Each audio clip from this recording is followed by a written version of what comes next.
ఈ మధ్య ఈ క్రింజ్ గాలని గుర్తించడం చాలా కష్టమైపోయింది. ఒక గోల్డెన్ టైం ఉండేది, కోడి బొచ్చు లాంటి హెయిర్ స్టైల్ చూసినా, కేటీఎం మీద డిఫరెంట్ ర్యాప్ కలర్స్ చూసినా వీడు క్రింజ్ బ్యాచ్ రా అని మనకి ఇన్స్టాంట్ గా తెలిసిపోయేది. కానీ ఇప్పుడు సీన్ మొత్తం మారిపోయింది. కేటీఎం వదిలేసి డైరెక్ట్ గా Z900, 10R, S1000RR ఇలాంటి బీస్ట్ బైక్స్ మీదకి అప్గ్రేడ్ అయినారు. బైక్స్ లో రేంజ్ పెరిగింది కానీ మెంటాలిటీలో మాత్రం ఇంచు కూడా అప్గ్రేడ్ అవ్వలేదు. కరెంట్ టైమ్ లో వీళ్ళని ఎలా ఐడెంటిఫై చేయాలో చెప్తా, వీడియోని ఎండ్ వరకు చూడు. ఫస్ట్ ఆఫ్ ఆల్ అది క్రౌడెడ్ ప్లేస్ అయినా బిజీ ప్లేస్ అయినా వీళ్ళకి ఒక రేస్ ట్రాక్ లాగా అనిపిస్తుంది. High speed, rash driving, random wheeling ఇలా డేంజరస్ స్టంట్స్ చేస్తారు. ఇలా ఓన్ లైఫ్ గురించి పక్కన పెడితే పక్కనే లైఫ్ గురించి ఆలోచనే ఉండదు. ఎస్పెషల్లీ రోడ్డు మీద అమ్మాయి కనిపిస్తే చాలు వాళ్ళ బైక్ హారన్స్ తో, ఎగ్జాస్ట్ తో సౌండ్ చేసి ఇరిటేట్ చేస్తారు. వాళ్ళు ఎట్లా ఫీల్ అవుతారంటే ఆ సౌండ్ కి అమ్మాయిలు ఫ్లాట్ అయిపోతారు అనుకుంటారు.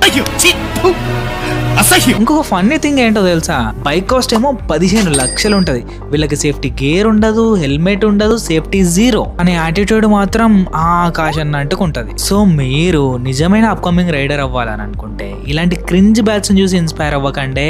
అసలైన